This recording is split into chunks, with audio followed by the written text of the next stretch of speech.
A sexta-feira começou daquele jeito que o torcedor rubro-negro gosta, com bastidores pegando fogo, provocações na mesa, atualização importante sobre o elenco do Sub-20, claro, aquela resenha afiada sobre a Libertadores. E quem acompanha o Mengão de verdade já sabe, quando a informação bate no radar, a gente chega junto trazendo tudo com a linguagem da arquibancada, com o sangue fervendo nas veias e o coração batendo no ritmo do tamborim da nação. Vamos começar logo com a parte mais divertida, que é dar boas risadas às custas do Botafogo. Porque, olha, o que foi essa eliminação vergonhosa para a LDU? Os caras passaram o ano inteiro tentando manter a pose, dizendo que o projeto era sólido, que a Recopa e a Supercopa não significavam nada, que o planejamento era para abril, e agora, já em pleno agosto, o que sobrou?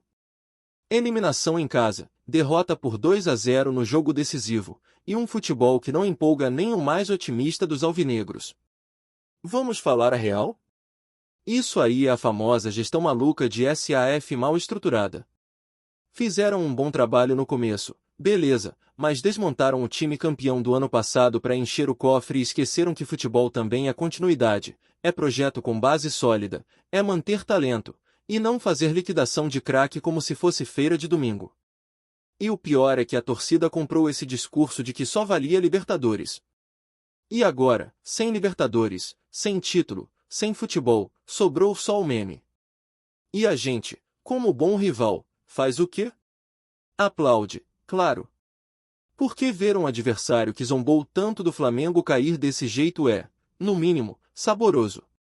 Enquanto isso, o Mengão segue vivo, firme, com moral nas alturas e a confiança renovada após garantir a vaga nas quartas de final da principal competição do continente. Inclusive, já estão definidos os confrontos das quartas, e olha que essa fase promete. 3 brasileiros seguem vivos, Flamengo, Palmeiras e São Paulo. Do outro lado, temos 4 argentinos na disputa e um único equatoriano, a própria LDU, que tirou o Botafogo do caminho. E já tem data marcada, entre os dias 16 e 22 de setembro a bola vai rolar com força total.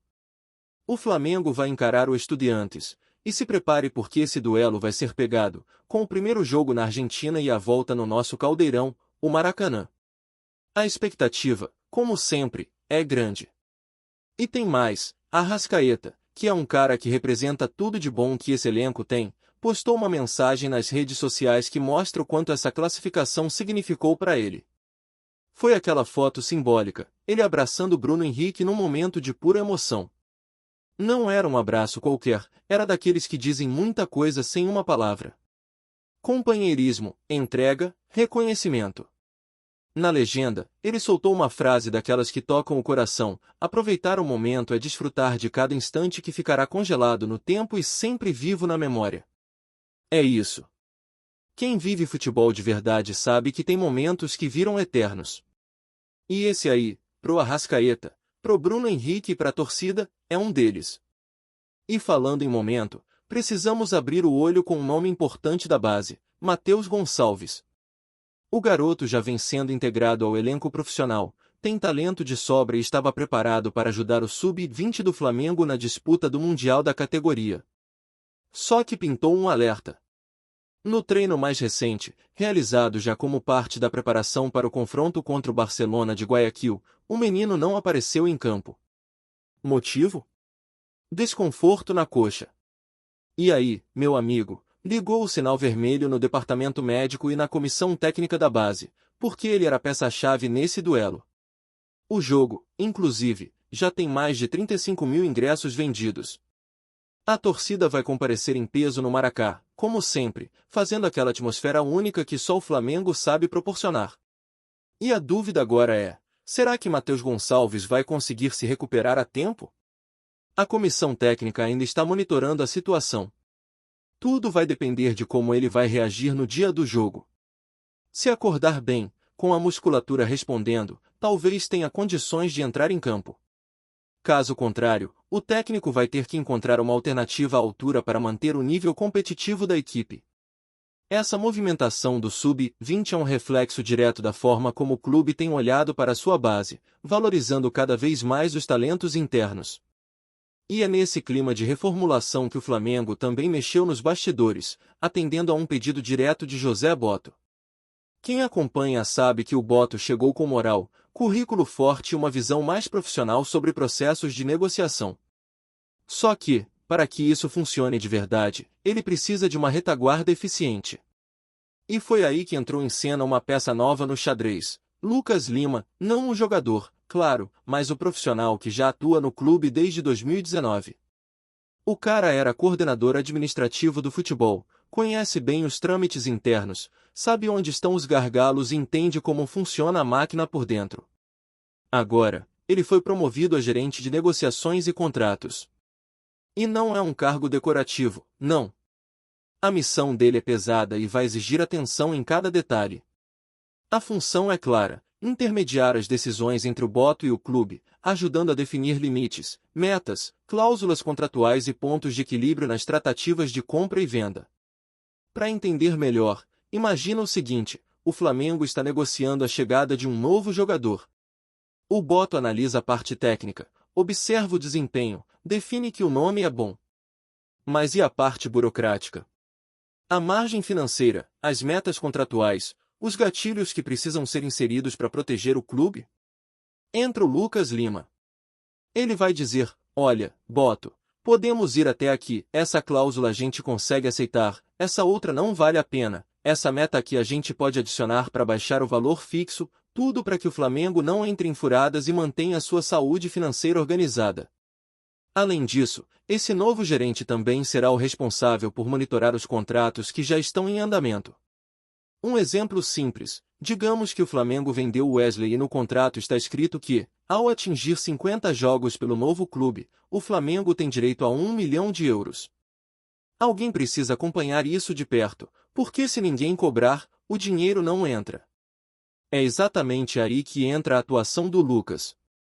Ele vai ter um verdadeiro painel na sala, com todos os marcos contratuais dos jogadores: quem está perto de bater meta, quem já atingiu, quem ainda tem caminho a percorrer. Quando alguém completar a cláusula, ele já aciona o setor jurídico e financeiro para fazer a cobrança oficial. Dinheiro na mão e controle absoluto.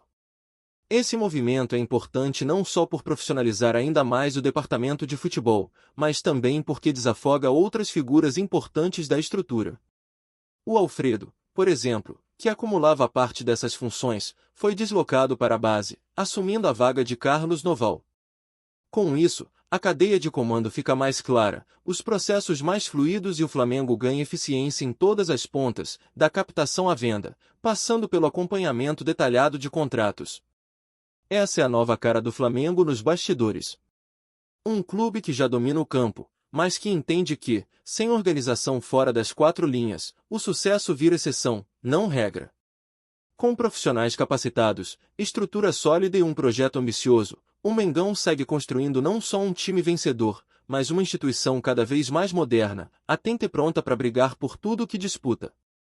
E a gente vai seguir colado, trazendo cada passo dessa caminhada.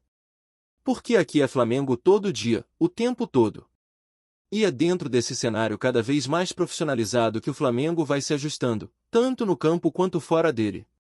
O clube não quer mais depender de lampejos individuais ou da sorte de encontrar um técnico que resolva tudo sozinho.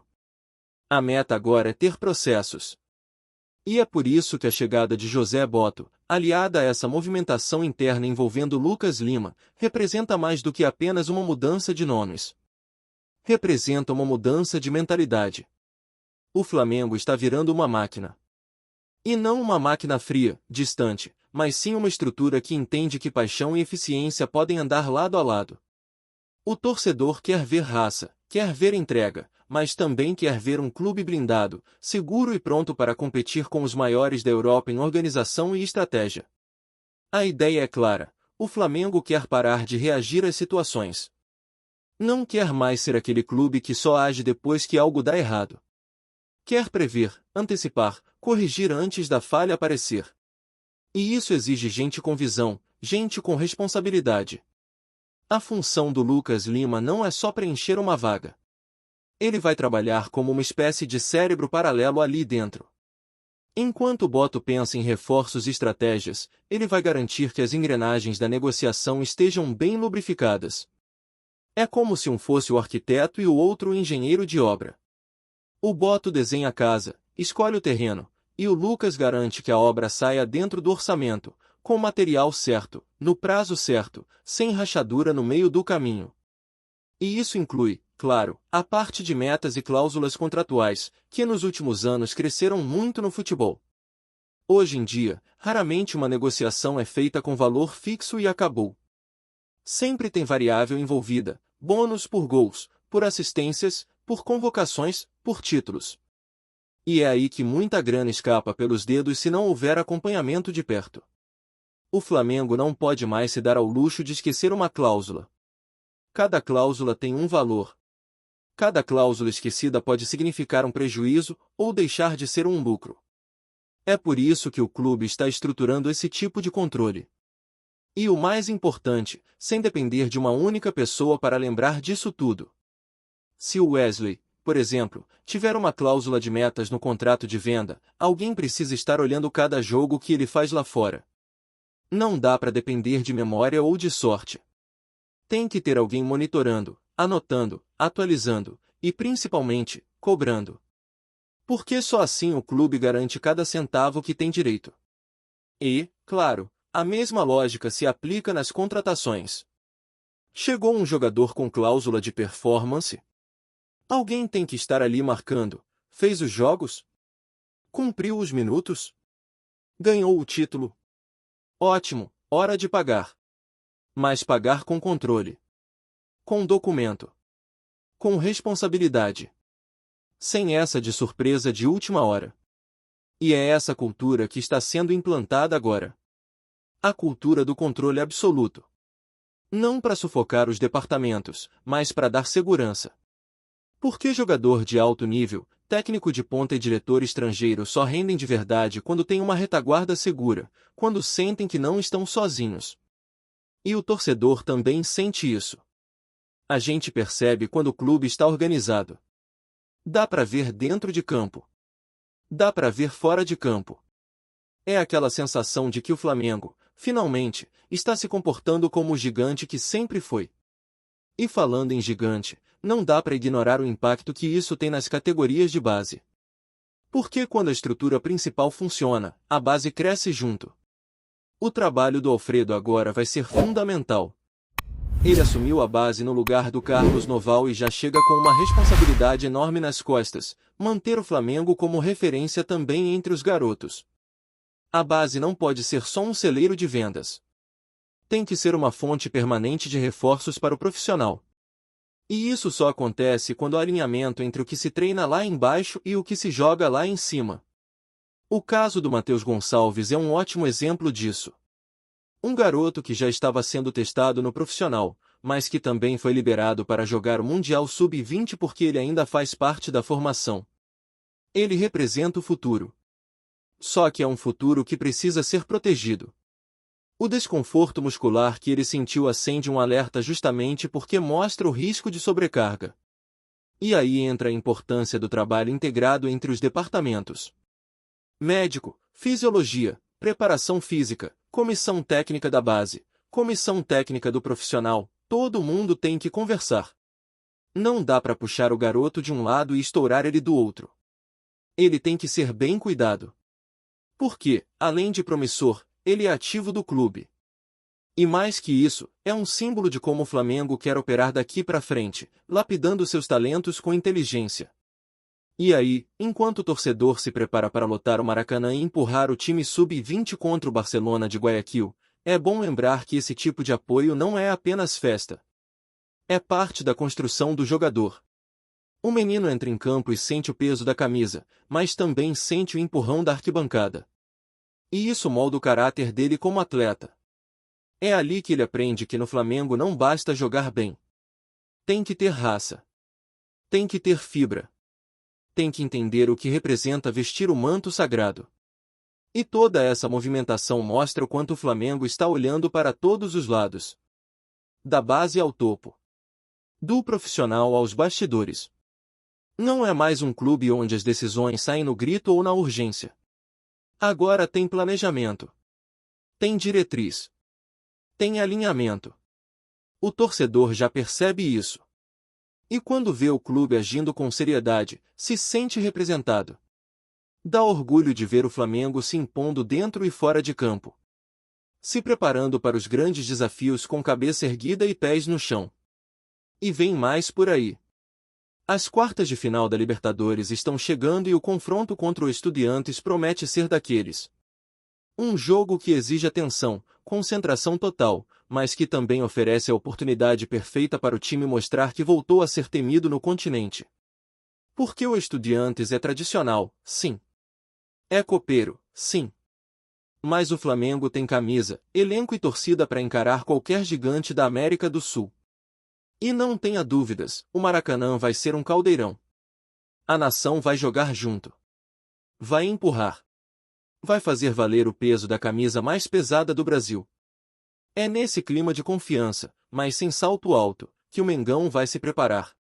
E toda essa organização que a gente comentou, desde o novo braço direito do Boto até o monitoramento da base, tudo isso vai influenciar diretamente no que acontece dentro das quatro linhas. Porque quando o extracampo funciona, o campo responde. Jogador entra mais leve, técnico tem mais suporte, diretoria trabalha com mais tranquilidade. E quem colhe os frutos é sempre o torcedor. Então, fica ligado. O Flamengo está se mexendo. Está se armando. Está se posicionando como um clube de vanguarda. E se depender da paixão da torcida, da estrutura que está sendo montada e da força do elenco, ninguém segura. O momento é bom, o clima é positivo e a esperança de título é real. Mas, acima de tudo, o sentimento é de que o Flamengo está no caminho certo. Um caminho sólido, construído com trabalho, suor, estratégia e, claro, aquele amor incondicional que só a nação rubro-negra entende. Tá curtindo o vídeo? Então deixa aquele like maroto, comenta aí o que tu tá achando e compartilha com os parceiros de arquibancada. Bora fortalecer o Central Rubro-Negro, rapaziada. Verdadeiro terremoto no futebol brasileiro está abalando a comunidade esportiva e deixando torcedores, dirigentes e jornalistas em polvorosa. Circulam rumores de que o Flamengo, um dos clubes mais populares e tradicionais do país, teria concluído a compra de 100% do Maracanã por impressionantes R$ 1 bilhão, cifra que já provoca debates acalorados sobre o futuro do estádio e da gestão do futebol no Rio de Janeiro. Fontes não oficiais sugerem que a transação envolveria não apenas a aquisição do imóvel, mas também a administração completa de eventos, shows e jogos, colocando o clube em posição inédita de controle absoluto sobre o templo do futebol brasileiro. O impacto econômico, social e esportivo de tal aquisição é imenso, despertando tanto entusiasmo quanto desconfiança. Torcedores imaginam um Flamengo com acesso total à sua própria casa, enquanto críticos levantam preocupações sobre a concentração de poder e as implicações para outros clubes que tradicionalmente utilizam o estádio. Analistas do mercado esportivo especulam que a transação poderia abrir caminho para reformas estruturais significativas, modernização das instalações e novas fontes de receita que poderiam transformar o futebol carioca em um verdadeiro laboratório financeiro. A notícia ainda não foi confirmada oficialmente pelos órgãos públicos responsáveis, mas o burburinho é intenso e cresce a cada hora, refletindo o nervosismo e a expectativa do universo esportivo. Enquanto os boatos se espalham rapidamente pelas redes sociais, jornalistas especializados em futebol tentam apurar detalhes sobre como o Flamengo teria conseguido articular uma operação de tal magnitude. Segundo informações extraoficiais, a negociação envolveria não apenas investidores privados, mas também um acordo complexo com a administração pública e antigos contratos de concessão que garantiam ao Estado do Rio de Janeiro algum controle sobre o Maracanã. O rumor de que o clube assumiria 100% do estádio provoca debate sobre a capacidade do Flamengo de gerir um equipamento de tamanha envergadura, conhecido mundialmente palco de momentos históricos do futebol mundial.